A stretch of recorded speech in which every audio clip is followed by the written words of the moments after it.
In our last video, we looked at 3 examples of NASCAR lost media from 2001. In that video, we looked at lost CNN SI NASCAR content and a Busch North race on NBC. Since then, we have seen some of that content emerge.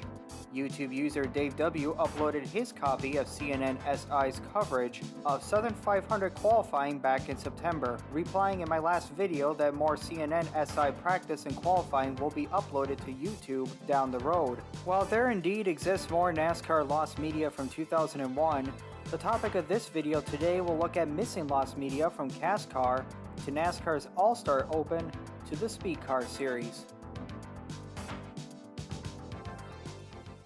The CASCAR Super Series once served as Canada's premier division of stock car racing until the end of the 2006 season, when NASCAR purchased the series and had it transformed into the modern-day NASCAR Pinty Series. In 2002, it was announced that Cayuga 2000 Speedway, now known as Jukasa Motor Speedway, would play host to a unique race known as the Canada Day Shootout. According to a CASCAR press release, this race would be the major Canadian motorsports event of the 2002 season, featuring a unique twin 50 plus 100 lap race format and a few NASCAR stars. The NASCAR stars in question that would be attending included Cup regulars Johnny Benson, MB2 Motorsports teammate Ken Schrader, Tony Stewart, Matt Kenseth, and Dave Blaney. Additionally, NASCAR Craftsman Truck Series star Ted Musgrave would too compete in the event. Andy Farr would also be entered as the only mostly full-time American competing in CASCAR that season. Both Schrader and Musgrave competed in the previous day's GNC Live Well 200 truck race from Milwaukee,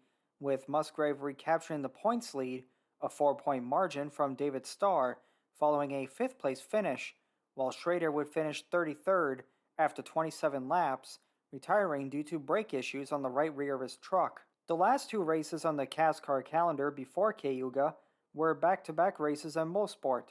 The first race took place on the 2.459-mile road course, which doubled as CASCAR's first ever wet weather race, won by Kevin Dollar. Don Thompson Jr., the 2001 Super Series champion, won the next week's race at the Mosport Speedway Oval, holding off his close competitor Dave Whitlock by half a lap.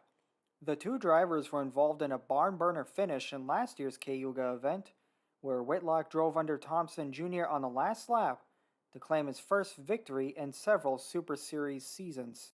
Matt Kenseth would go on to upset the CASCAR regulars by pulling away from Don Thompson Jr. with just 7 laps to go to win the main event. The margin of victory between the 2 drivers was .272 thousandths of a second. Both Thompson Jr. and Ted Musgrave won the 2 Napa Twin 50 races, with Thompson Jr. leading all 50 laps in the first race, while Musgrave held off CASCAR's Peter Gibbons to win the second race. Kenseth also won the 10-lap charity shootout for NASCAR stars. He won $5,000, turning those winnings over to James Turner, son of CASCAR's Al Turner, who accepted the donation on behalf of the Rick Hansen Institute to aid its work in spinal cord injury research. With the exception of the 2002 Kawartha Racetrack Slots 200, all footage of the 2002 CASCAR Super Series, including the Canada Day Shootout, is missing from YouTube. Previously, the Molson Indy Toronto CASCAR support race was up on YouTube before that video was taken down. When that video's uploader Buggy Boy had his channel terminated due to multiple copyright infringement claims. Buggy Boy's main channel, Buggy One Boy, remains up with the Kawartha race uploaded in parts, while Austin LaPlante has Buggy's copy of the race uploaded as one whole video. The only footage of the Canada Day Shootout to surface on the web are still images of the race, including this image of the NASCAR Shootout. Like the 2002 race, the 2003 edition is also missing. That race was the last edition of the Canada Day Shootout to feature NASCAR stars, with Kenny Wallace, Sterling Marlin, and Jeffrey Bodine all competing. Peter Gibbons won the event. From 1998 until 2000, the starting grid for the All-Star Open was determined by a set of qualifying races, known as the No Bull 25s. The field for the races would be set by All-Star Open practice speeds. Odd finishers would start race 1, while even finishers would start race 2.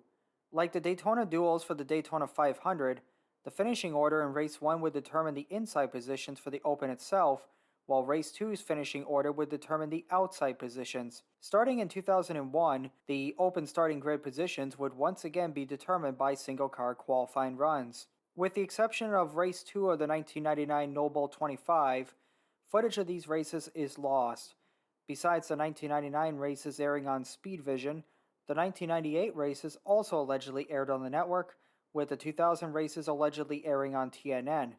One example that points to the 1998 race airing on Speedvision comes courtesy of the Speedvision website itself from 1998, where Cup Series qualifying aired on the network, often in support of a TNN race. Meanwhile, the 2000 races more than likely aired on TNN. The network did air the qualifying session for the 2000 All-Star race itself, although this can't be confirmed. In November, NASCAR made several announcements regarding its international growth. Those include talking of an international race weekend joining the 2024 National Touring Calendars, the sanctioning body exploring the possibility of creating a universal chassis for its international leagues in an effort to create a global championship, and the formation of NASCAR's first South American league, the NASCAR Brazil Sprint Race, which is to be run in partnership with Brazil's GT Sprint Race, beginning the coming 2023 season. Though international stock car racing is nothing new, in fact, this last piece of lost media for this video will highlight missing races from the short-lived Speedcar Series. The one thing the Speedcar Series was probably most well known for was attracting several former drivers who had competed in Formula One. Names such as Johnny Herbert and Gianni Morbidelli, who won the 2 championships in Speedcar, Jacques Villeneuve, who ran the series to be better prepared for the road course NASCAR events he had planned to enter, and Stefan Johansson and Christian Danner, where these 2 drivers previously competed in the short-lived Grand Prix Masters. An entire playlist has been made available on YouTube, courtesy of user Kermit the Frog. He notes that while the entire season of 2008 races is available, those from the 2008-09 season are not. Only one race from that season, Race 1 at the Dubai Autodrome International Circuit, has been uploaded in full as a 2-parter, courtesy of former racer Christopher Zochlin.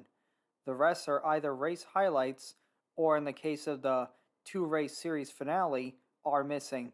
The Speedcar Series shut down following the 2008-09 campaign when the league ran out of funding.